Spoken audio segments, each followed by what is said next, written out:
सामने आए आंकड़ों के आधार पर ऐसी 25 सीटों पर जहां हमने सर्वे नहीं किया, वहां के अनुमानित नतीजों को हमने इन 518 में जो डाला है, तो वो 411 पर पहुंचता है एनडीए का आंकड़ा।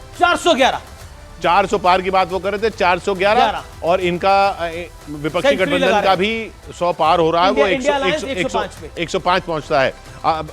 अजय आलोक जी, और उन पे जाने से पहले अक्कू जी आप बताइए, ये नहीं 411 ये बड़ा आंकड़ा जो है, ओपिनियन पोल में एनडीए 400 पार जा रही है। इससे ज्यादा क्या चाह सकते हैं आप वाली नहीं, हम नहीं चाह रहे, ओपिनियन पोल चाह रहा है। आप मतलब जो चाह रहे थे 400 पार वाली, यानी वो राजीव गांधी का रिकॉर्ड टूटने वाला। बिल्कुल रिकॉर्ड टूटने वाला। और राजीव गांधी का जो रिकॉर्ड 84 में हुआ वो अपने आप में अद्भुत था और इससे भी आगे जा रहा है।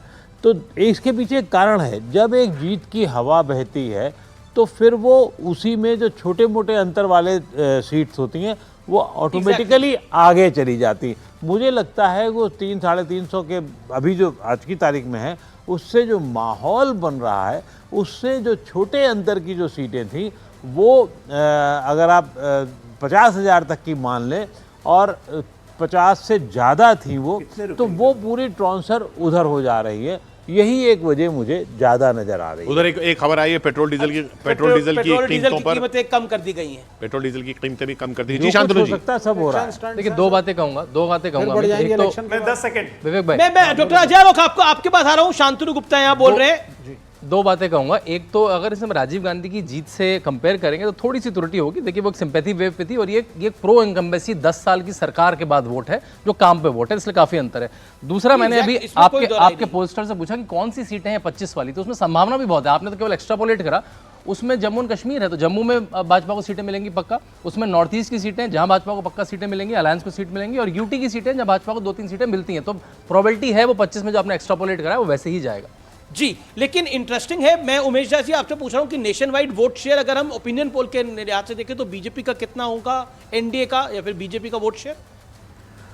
एनडीए का लगभग 49% आता है। 49%। तो ये जो 1984 में कांग्रेस का 48% था, उसको क्रॉस करता हुआ इस ओपिनियन पोल के मुताबिक दिख रहा है। क्योंकि कांग्रेस का हमने देखा कि फिर 1991 में वोट शेयर 35% हुआ, 1998 में 26% हुआ, 2004 में कांग्रेस की सरकार आई वापस, 26% ही था वोट शेयर। बीजेपी का 22% हो गया, 25% से कम होकर। 2014 में बीजेपी का वोट शेयर 31% था। फिर 2019 में बीजेपी का वोट परसेंट 37% रहा, कांग्रेस का 19% हो गया।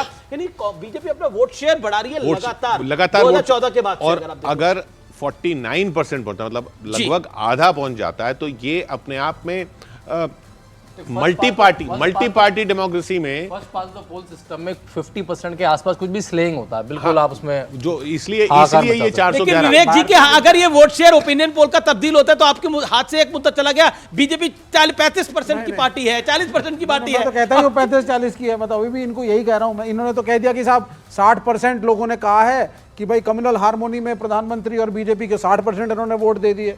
मैं तो नहीं मानता इस बात को। आप मानेंगे? खुद ही बताइए। आप ये कहते हैं हिंदुत्व का वोट है, जनता के मानने नहीं होता ना। वो उन्होंने 1,18,000 लोगों से बात करके वो 1,18,000 लोग मान रहे हैं। एक बड़ा इंटरेस्टिंग है, जैसे विवेक जी की नाराजगी जायज है। मैं विवेक जी के, देखिए ऐसा है कि मैं विवेक जी की नाराजगी के साथ हूं।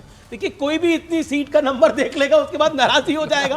मतलब we have to understand that his last 4 hours he is in the studio, 4 घंटे से स्टूडियो में, और एक से एक लेफ्ट की कितनी सीटें आई है मुझे भी ध्यान नहीं आ रहा अभी। तो कितनी आई है लेफ्ट की उमेश जी, अगर आपको ध्यान में आए तो? ओवरऑल देश भर में 4 सीटें केरल, 4 सीटें बताइए। दूसरी तरफ 4 से एक तरफ 4, तो मूड खराब होना लाजमी आदमी का।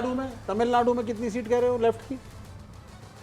30 है। तमिलनाडु की कितनी में वो अलायंस मत बोलिए। तमिलनाडु में भी 4 की 4 लेफ्ट की आएंगी, 4 जो लड़ रहे हैं। ये भी आप भी बैठे हो यहाँ, मैं भी बैठा हूँ। आपका अपना ओवरऑल इंडिया का नंबर क्या है? नहीं वो जो है हमारे बंगाल में भी आएंगी। ये थोड़ी ना इन्होंने कह दिया कि बीजेपी ले जाएगी बंगाल तो ले जाएगी। टीएमसी भी ले रही है। हम तो कह रहे हैं अब ये तो देखिए तो कह रहे हैं विधानसभा में कितनी थी बंगाल के अंदर? ये सुनिए, उसमें एक भी नहीं थी मेरे हिसाब से। ठीक है, लेकिन एक भी नहीं थी, एक भी नहीं आई ना आपकी? हाँ नहीं आई, नहीं आई। मतलब आपको विधानसभा में छेड़ने से नहीं होता, छेड़ने से खेल रहे हैं। ये तो तर्कों के साथ खेलना हुआ, तर्कों के साथ। लेकिन एक इंटरेस्टिंग क्योंकि बात हो रही है, क्योंकि अब देखिए पोल पूरा आ गया है, बड़ा नंबर। अच्छा, उधर किशोर तिवारी साहब हमारे साथ लगातार बने हुए शिवसेना के, वो भी नाराजी होंगे। हाँ, वो नंबर, क्योंकि महाराष्ट्र का नंबर इस तरह का आया है। किशोर जी, आप क्या कहना चाहते हैं ओवरऑल एनडीए के नंबर पर, इंडिया अलायंस के नंबर पर और महाराष्ट्र के नंबर पर। आज आपको लग रहा है कि वो हमने बीजेपी को उस टाइम पर क्यों छोड़ा 2019 के अंदर, आज याद आ रहा है किशोर भाई? अरे नहीं, ये देखो आपने सरकार बना ली इसलिए आपका अभिनंदन। और अभी अभी 2 दिन पहले मुझे मालूम है जब उद्धव जी आए थे यवतमाल जिले के अंदर, दोपहर के वक्त 40-50 हजार लोग रालेगांव के अंदर थे और उनके सभाओं को मैंने देखा। लोगों का मूड मैं देखता हूं क्योंकि मैं किसान नेता हूं और जमीन पर मैं देखता हूं तो मुझे ऐसा लगता है अमित कि मुझे लगता है कि मोदी जी को विदर्भ से तो एक भी सीट मिलेगी नहीं।